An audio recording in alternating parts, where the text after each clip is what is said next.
Bonjour, alors aujourd'hui une petite capsule vidéo pour aider ceux qui ont eu quelques problèmes avec le langage binaire. Alors sachant bien que l'objectif c'est uniquement de savoir compter grosso modo jusqu'à 20 avec des nombres binaires.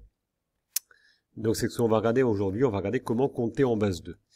Alors on va revenir sur ce qu'on appelle la base 10, c'est-à-dire la manière qu'on a de compter. Quand on compte, nous, on compte avec des chiffres qui vont de 0 à 9. Donc 0, 1, 2, 3. En fait, ce qu'on fait quand on fait ça, c'est qu'on change, vous le savez, le chiffre des unités. 4, 5, 6, 7, 8, 9. Et quand on arrive à 9, on n'a plus d'autres chiffres. Donc ce qu'on va faire, c'est qu'on modifie le chiffre des dizaines, on remet le chiffre des unités à 0 et on recommence. 1, 2, 3, 4, 5, 6, 7, 8, 9. Quand on arrive à 9, on n'a plus de chiffres disponibles, donc on va modifier le chiffre des dizaines qui va passer à 2, et on continue comme ça, vous savez compter, 30, 40, etc. Quand on arrive aux alentours des 90, évidemment, vous le savez aussi, quand on aura atteint le chiffre 9 pour les unités, on n'a plus de chiffres pour les unités, plus de chiffres pour les dizaines, donc on va changer le chiffre des centaines, et on recommence, c'est-à-dire que cette fois-ci on a encore 0, 0, donc on va modifier le chiffre des unités jusqu'à 9, quand on arrive à 9, c'est les chiffres des dizaines qui changent, etc., etc. Quand on est en langage binaire, c'est exactement le même principe, sauf, et c'est normal que ce soit perturbant, sauf que on n'a pas à notre disposition les chiffres qui vont de 0 à 9, mais uniquement les chiffres qui vont de 0 à 1. Et on va les modifier dans cet ordre-là. Donc dans le chiffre le plus à droite, celui qui correspondra aux unités, on a le choix entre 0 ou 1. Quand on arrivait à 1, on n'a plus le choix, donc il va falloir modifier le chiffre qui est ici, 1, et revenir à 0. On remonte ce chiffre des unités jusqu'à 1, on peut plus rien changer ici, donc il va falloir changer la troisième colonne, vous voyez, ça va quand même très vite. Et on recommence, ici on va changer le chiffre pour aller à 1, puis après on va changer les dizaines, ici on peut encore mettre un 1, on a eu 1 pour toutes les colonnes qui sont là, donc on va maintenant changer la dernière colonne et on recommence, on change les unités, etc. Voilà. Donc ça c'est le principe du comptage en base 2, c'est ce que vous devez savoir faire au crayon, enfin sur une feuille.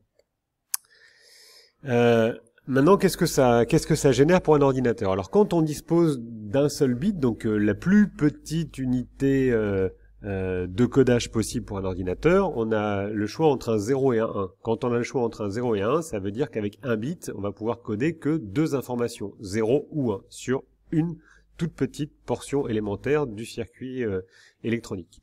Avec ça, quand même, ça nous permet de compter de 0 à 1. Alors, c'est pas super, mais avec un bit, donc on peut compter de 0 à 1. Si on prend 2 bits cette fois-ci, c'est-à-dire qu'on va pouvoir changer les valeurs d'une paire de bits. Donc ici, on va pouvoir faire 0, 0, 0, 1, 1, 0, 1, 1, comme on l'a vu précédemment.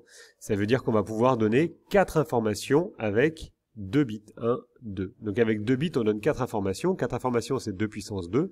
On va donc pouvoir compter de 0 à 3, c'est déjà mieux. Donc on compte de 0 à 3. Si on veut compter plus loin que 3 avec 2 bits, il va falloir prendre 3 bits. Si on a un codage sur 3 bits, cette fois-ci, on va pouvoir donner toutes ces informations-là, c'est-à-dire 4 et 4, 8 informations. Donc avec 3 bits, on va pouvoir coder 8 informations. Avec 2 bits, on en codait 4, avec 1, on en formait 2. Donc en fait, à chaque fois qu'on rajoute un bit, on multiplie par 2 le nombre d'informations qu'on peut coder et encoder. Ça correspond ici à 2 puissance 3. Donc on va pouvoir compter de 0 à 7, etc.